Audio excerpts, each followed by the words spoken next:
In this lesson, we're going to be talking about encryption over wireless networks. When 802.11 was first published, a portion of that included a section for Wired Equivalent Privacy, or WEP, sometimes called WEP. WEP was a way of getting privacy and encryption into this over-the-air transmission medium. And people figured that because we're doing transmission over the air, we don't have any control over where it goes, unlike with a wired network where the wires are only going to go where I put the wires or where somebody puts the wires who has access to the network infrastructure. In the case of radio transmissions, they go absolutely everywhere within a certain range. And if you're within that range, you can pick up these radio signals.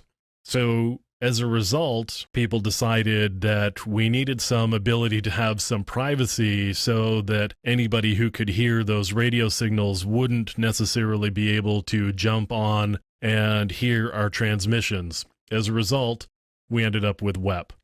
WEP was kind of a weak protocol. It used 10 or 26 hexadecimal digits for a password. It also uses a stream cipher, and the stream cipher that it uses is RC4. Now, there's a couple of different ways of doing authentication. You could do open system, or you could use shared key. With a shared key, it's basically you've got a password and you use that password to authenticate. And as a result, you get the encryption that results from there. There was a vulnerability in the initialization vector of the algorithm, though. It was small, it was weak, and as a result, WEP can actually be cracked after gathering enough data. Now, I've got here in my Mac OS, I've got my system preferences up with the network, and you can see I've got my Wi-Fi. It happens to be connected to this particular network. I could have it join another network, and I could either do no security, which is the open system. I could do WEP. I could do WPA personal or WPA2, or I could do one of these enterprise ones as well. So here's the different types of security that I have available. And even though this is on the Mac, you can do the same thing under Windows. If you bring up your network connections, you can start doing different types of connections over wireless, and you can have the same support for WEP or WPA or WPA2. Now, while I'm talking about WPA, let me tell you what WPA is. It's actually a Wi-Fi protected access, and the original WPA was actually an intermediate measure because they knew there were problems with WEP, and they were eventually going to move on to something else. And the thing that they were going to move on to was a better, stronger version, and that was called WPA2. WPA and WPA2 can use a pre-shared key, and that would be for WPA personal and WPA2 personal. That would use a pre-shared key. And the thing about the pre-shared key, it could be a passphrase of variable length, and you weren't restricted to either 10 or 26 digits for your password. You could have however many number of digits or characters that you wanted to in your pre-shared key or your passphrase. In addition to the personal, we have the ability to do enterprise. And let me show you this enterprise here.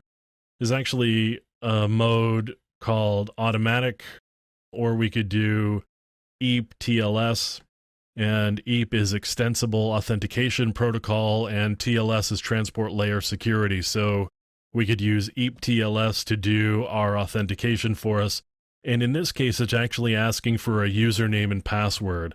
So with enterprise encryption for Wi-Fi, you authenticate with a username and password, and there's typically a Radius server on the back end that supports doing the actual authentication with the username and password for you. So that's on the end where the access point is. If I were to go to WPA2 personal, you can see it's just asking me for my password. So the thing that the enterprise components bring is the ability to have individuals log in, and that gives us the ability to have some accountability. So if I connect to a network, I'm going to pass my username and password, and if I get logged in, that will get logged somewhere, and people will know by looking at the logs when I was connected to a particular wireless network.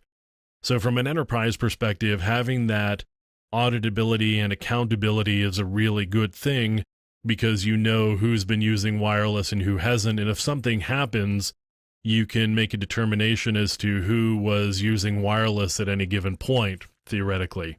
So that's WEP and WPA, WPA2, personal and enterprise. That's how you would do the authentication. Now, depending on the implementation of Wi-Fi, there's a Wi-Fi protected setup, and that allows WPA, WPA2 to be broken. If you don't have Wi-Fi protected setup implemented, you're not actually vulnerable. But if you do have Wi-Fi protected setup, there were some vulnerabilities in it that allows WPA and WPA2 to be broken. So even though WPA and WPA2 are newer protocols and they are generally better than WEP, they are not invulnerable themselves. So there have been vulnerabilities in even the newer wireless encryption and wireless privacy protocols. And that's the different ways of doing wireless encryption and having some encryption and some privacy on your Wi-Fi network.